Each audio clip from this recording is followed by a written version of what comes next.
পুরাতন গাড়িগুলো কিনে আনবো এবং সেইগুলো আমার কার ডিলারে MS কারে বিক্রি করব এবং প্রফিট কত করতে পারি সেটাই দেখবো এই ভিডিওটা। তো লেটস স্টার্ট। তো প্রথমত আমরা এটা দেখতে পাচ্ছি, এটা আমাদের কার ডিলার, এটা আমাদের শোরুম। আর এটা এখানে আমরা 4টে গাড়ি রাখতে পারবো। এখন এগুলো সব লক হয়ে আছে। তো আমাদেরকে প্রথমত গাড়ি কিনে আনতে হবে। এটা হচ্ছে আমাদের অফিস। তো এটা হচ্ছে আমাদের অফিস, যেখানে আমাদের মানে কোনো গাড়ির কোনো কন্ডিশন কেমন রয়েছে বা কোন গাড়িটা কেমন বিক্রি হচ্ছে সেটা এখানে আমরা চেক করি, এবং কোন গাড়িটা কোথায় বিক্রি আছে সেটা আমরা এখানে চেক করতে পারি। দেখতে পাচ্ছ এখানে অনেকগুলো গাড়ি বিক্রি আছে, যার দামও এখানে লেখা আছে। তো আমরা এখান থেকে এই গাড়িটাকে বুকিং করব, তার সাথে কথা বলবো, বার্গেনিং করব, গাড়িটা কত দাম নেবে সে। তো সেটা এখানে পাওয়া যায়। আর ওইখানে আছে আমাদের কার রিপেয়ারিং, মানে যে কোনো পুরাতন গাড়ি নিয়ে এলে ভাই গাড়ি একটু ডিফেক্টিভ থাকেই, তো সেগুলো আমরা কার রিপেয়ারিং ঠিক করবো। তাও MS কারে নতুন গাড়ি আনা যাক। চলো প্রথমত দেখে নি কি এখানে কি কি গাড়ি আছে, সস্তার মধ্যে ভালো গাড়ি এবং প্রফিটওয়ালা গাড়ি কোনটা হচ্ছে। তো এখানে দেখতে পাচ্ছ এখানে এখানে অনেকগুলো গাড়ি আছে দেখতে পাচ্ছ। কোনটা গাড়ি এখন BMW মিনি কোপার, এটাকে আমি সিলেক্ট করলাম মিটিংয়ের জন্য। কি জিনার গাড়ি, তার সাথে আমি মিটিং করব। গেট আউট, ঠিক আছে। উনি আমাকে অ্যাড্রেস দিয়ে দেবেন। অলরাইট, উনি আমাকে অ্যাড্রেস দিয়ে দিয়েছেন, কিন্তু এখন রাত হয়ে গেছে ভাই। কিন্তু রাত হয়ে গেছে তো কী হবে, আমরা রাত্রেই যাব এবং দেখে আসব। তো আমরা কার ডিলার আমাদের মানে MS কার ডিলারকে এখন বন্ধ করলাম। আমাদেরকে রাত্রে বেরিয়ে যেতে হবে, কারণ সকালে নতুন নতুন কাস্টমার আসবে। তো আমাদের দেখতে পাচ্ছ শোরুমে একটাও গাড়ি নেই। তো প্রথমত আমরা ওনার কাছকে যাই না, কথা বলে আসি। তো ওনারা এইখানে মিটিং করবে আমার সাথে, ঠিক আছে। আর পুরো বদনাম হয়ে যাবে। তো এটা হচ্ছে BMW মিনি, গাড়িটা কন্ডিশন খুবই খারাপ হয়। দেখতে পাচ্ছি এই দাদাটা কত দাম বলছে, দেখি এর সাথে কথা বলে নিই প্রথমত। ঠিক আছে ভাই, ওর কারের বাজেট হচ্ছে 15,383 টাকা। তো আমরা কি এটাকে আরও কিছু কমাতে পারি, সেটাই এই দাদার সাথে কথা বলে আগে জেনে নিই কি এটা কি আমরা 14,000-এ বা আরও 13,000-এ নিতে পারি। তো সেটাই আমরা জেনে নেব। তো এখানে আমরা এই দাদা 15,300 বলেছে, তো আমরাকে 14,000 টাকা বলি। 14,000 টাকা যদি দিয়ে দেয় তাহলে অনেক টাকা প্রফিট করা যাবে। এটাকে যদি আমি 20,000-এ বিক্রি করতে পারি মোটামুটি 5,000 টাকা প্রফিট করা যাবে। তো আমরা 14,001 টাকা বিট করলাম। 14,001 টাকা বিট করলাম। আমাদের দাদা যার কার, উনি বলছেন না ওই টাকার মধ্যে হবে না। উনি লাস্ট প্রাইস বলেছেন 15,126 টাকা।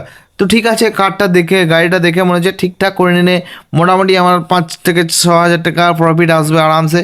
তো আমরা গাড়িটাকে বাই করে নিলাম। তো এই গাড়িটা যা কন্ডিশন, গাড়িটাকে চালিয়ে নিয়ে যাওয়া হবে না। তো গাড়িটাকে আমরা টো করব। তো টো করার জন্য একটা প্রথমত গাড়ি রাখতে হবে টো করা। তো গাড়িটাকে টো করতে গেলে কত টাকা খরচা হবে, আমাদের 500 টাকা এক্সট্রা খরচা হচ্ছে না। 15,100 কত টাকা দিলাম, আর তার মধ্যে 500 টাকা, মানে মোটামুটি 15,700 টাকার মতন আমাদের এই গাড়িটা কিনে এখন অবধি খরচা। তারপর এই গাড়িটার ওপর রিপেয়ারিং খরচা আছে, দেখা যাক। গাড়িটাকে টো করে নিলাম। ওইখান থেকে আমাকে আবার গ্যারেজে নিয়ে যেতে হবে ভাই। তো আমাকে নিজেকেও ঘর যেতে হবে, মানে আমাদের অফিসকে যেতে হবে। তো আমাদের অফিসটা এখান থেকে 100 বেশি দূর না, তাও আমরা অটো করে নেব। ওকে, আমাদের রাত্রে ঘুমোতে বলছে, কিন্তু আমরা ঘুমাবো না ভাই। আমাদের সকাল সকাল নতুন নতুন কাস্টমার আসবে, তাদের জন্য আমাদের কার ডিলার দিয়ে ঘুমাতে নেই। তো অলরাইট, এখন মনে হয় কার মেকানিক এখন নেই। তো অলরাইট, আমরা এখন সকালেই দেখা করবো ওর সাথে। এখন কার্ডটা এখানে থাকুক, এখন আমরা এটাকে সেল করবো না। তো অলরাইট, আমরা কার্ডটাকে প্রথমত আমাদের যে শোরুমটা আছে এটাকে বন্ধ করে দিই। আর আমরা যাব আমাদের রুমে যেয়ে ঘুমিয়ে পড়বো। কাল সকালে কার রিপেয়ারিং যিনি করেন মেকানিককে দিয়ে দেবো গাড়িটা ঠিক করতে।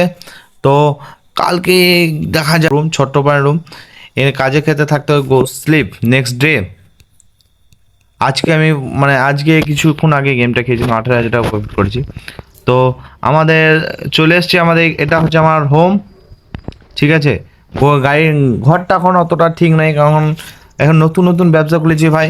MS কারকে আমার অনেক বড় ব্র্যান্ড করতে হবে, সেই জন্যে ঘরের দিকে অত ধ্যান দিই। এটা হচ্ছে BMW মিনি কোপ।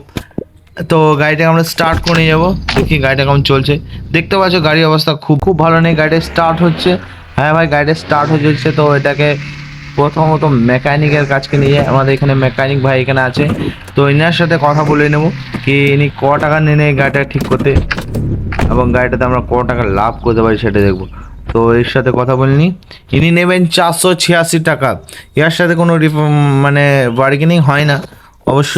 তো ইনি আমাদের মেকানিক ভাই আমাদের গাড়িটা ঠিক করে দেবে, একবারে নতুনের মতো গাড়ি ঠিক করবে, যেটাকে আমরা এখন খরচা হলো 13,000 কত টাকায় কিনেছি গাড়িটা, আর তার মধ্যে 500 টাকা টো, আর এখানে নিল মোটামুটি 500 টাকা, মানে 14,000 টাকা মতন প্রায় আমাদের এটা খরচা হয়ে গেল গাড়িটা ঠিক করতে।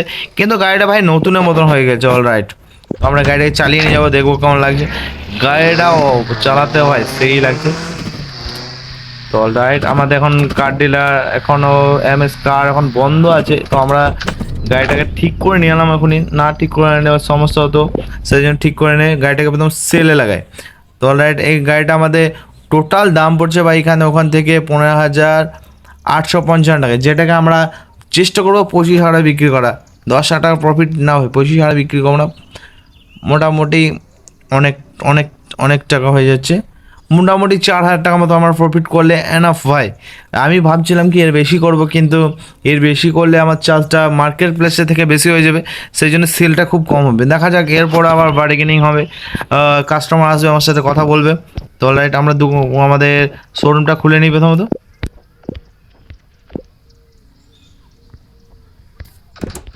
ও ওপেন, তো আমাদের শোরুম খুলে গেছে। তো আমরা এটাকে দেখে নিই, এটা আমাদের কম্পিউটার চাপা আছে নাকি। রাইট, আর কি কি গাড়ি বিক্রি আছে, পরে গাড়ি আমরা কি আনতে যাব। টয়োটা বলে একটা গাড়ি বিক্রি আছে 2022 মডেলে, কিন্তু আমাদের 6 লেভেল হতে হবে, তারপর গাড়িটা আমরা নিতে পারবো। ও অলরাইট, আমাদের কাজটা পার্কিং করে দেওয়া হয়েছে যাতে নেক্সট কাস্টমার। অলরাইট, আমাদের এর মধ্যে একটা কাস্টমার চলে এসছে, তো এনার সাথে একটা মহিলা এসছে, একটা দিদি এসছে, দিদির সাথে কথা বলিনি। দিস ইজ বিউটিফুল, গাড়িটার জন্য বলছে গাড়িটা খুবই কাজ করেছি, অনেক কিছু করেছি, গাড়িটার দাম আমাদের অনেকটা হাই পড়ে গেছে ভাই। তো গাড়িটা এর কাস্টমার সাথে আমরা কথা বলিনি। আমি প্রাইস ওনাকে বললাম 480 টাকা আমি কারণ গাড়ি মানে হয় 16,000 কত টাকা মোটামুটি পড়ে গেছে, 16,880 টাকা। তো আমি 2,000 প্রফিটে গাড়িটা দিতে পারবো না, রিফিউজ না, আমি গাড়িটা এই দামে দিতে পারবো না দিদি, আপনি সরি। ঠিক আছে, আর একটা দাদা এসছে গাড়িটা নিতে, তো এই দাদা গাড়িটা কটা দাম বলে দেখি। গাড়িটা নিয়ে কেমন লস হলো ভাই, ইনি তো আরও কম বলছে ভাই, 1,000 টাকা প্রফিটে আমি এত কষ্ট করে গাড়িটা না দিয়ে দেবো না ভাই, রিফিউজ। এত দাম, এত কম দামে আমি গাড়িটা দেবো না। তো এরপর আমাকে মনে হচ্ছে গাড়িটা কি অনলাইনে সেল করতে হবে, না হলে গাড়িটাতে খুব লাভ করতে পারবো না। গাড়িটা এনে ভাই দেখতে পারলে তোমরা, প্রথমত গাড়িটাকে আনলাম, তারপর গাড়িটাকে টো করলাম, গাড়িটা মেকানিক কাছে কাজ করালাম, তো ভাই অনেকটা খরচা পড়ে গেছে 15,000। আমি 1,000 টাকা লাভে গাড়িটা আশা করি দিতে পারবো না, কারণ একটা গাড়িতে আমি রাত্রে গিয়েছি ভাই গাড়ি আনতে। তো আমার কাস্টমার, তো আমরা মানে এটা গাড়িটা সেল করার জন্য প্রিমিয়াম কাস্টমার কাছে নোটিফিকেশন পাঠিয়ে দিয়েছি। এখানে লোকালে যত প্রিমিয়াম কাস্টমার আছে, মানে যাদের লাক্সারিয়াস লাইফ বা বড় লোক যারা, তারা এখানে আসতে পারে এবং এই গাড়িটার জন্য কথা বলতে পারে। তো অলরাইট, এখানে দেখতে পাচ্ছ এর মাথাতে লেখা আছে প্রিমিয়াম কাস্টমার। ঠিক আছে, ইনি কি কত টাকা দাম দিচ্ছেন দেখি আমার সাথে, আমি ওনার সাথে ডিল করে নিই 20,400 টাকা। ওকে, অলরাইট, মোটামুটি ইনি সব থেকে হাই দাম দিয়েছেন, তো এনার সাথে খানিকটা বার্গেনিং করা যায় কি না। 20,000 নিচে আমি দিতে পারবো না, তো এনার সাথে কথা বলিনি, আমরা 20,000 বেশি রাখবো না। অলরাইট, 19,500 উনি আমাকে দাম দিয়েছেন ঠিকই, 19,300 টাকা। তো আমি চেষ্টা করি আর একটু বাড়ানো, যাতে প্রফিটটা একটু বেশি থাকে, তাতে আমি পরবর্তী গাড়িটা আরও ভালো গাড়ি কিনতে পারি। এর থেকে এই গাড়িটাতে মনে হচ্ছে না আমি 20,009 টাকা দাম দেন দিনই, উনি কত আমাকে দাম দেন, তো 20,009 টাকা আমি বেশি দিতে পারবো না। উনি একটু বাড়িয়েছেন, $500 মোটামুটি বাড়িয়েছেন, ঠিক আছে। আর বেশি বার্গেনিং করবো না, কারণ আমাকে পরবর্তী গাড়ি কিনে আনতে যেতে হবে, আরও এর থেকে ভালো গাড়ি যাতে আরও লাভ প্রফিট করতে পারি। তো ওকে, সেল। তো ডিলার, আমিও খুশি, যিনি গাড়িটা নিয়ে গেলেন উনিও খুশি। তো অলরাইট, দেখতে পাচ্ছ আমাদের কাছে এখন একটাও গাড়ি নেই, তো আমাদেরকে এর থেকেও সস্তা গাড়ি কিনতে হবে এবং 4-5টা গাড়ি কিনে এখানে রাখতে হবে ভাই, যেন কাস্টমার ঘুরে না যায়। দেখতে পাচ্ছ এখানে একটা প্রিমিয়াম কাস্টমার ঘুরে গেল, তো আমাকে খুবই খারাপ লাগে। তো আমরা এখানে আর এবারে কোনো কার ডিলারের কাছে যাবো না, আসলে নেবারের কাছে এখানে সার্চ করবো কি এখানে কোথাও গাড়ি পাওয়া যায় নাকি, জিজ্ঞাসা করে দেখি আমাদের আশেপাশে নেবারে। তো আমরা নেবার জায়গা নেবারগুলোতে ঘুরে বেড়াবো। ঠিক আছে, নেবার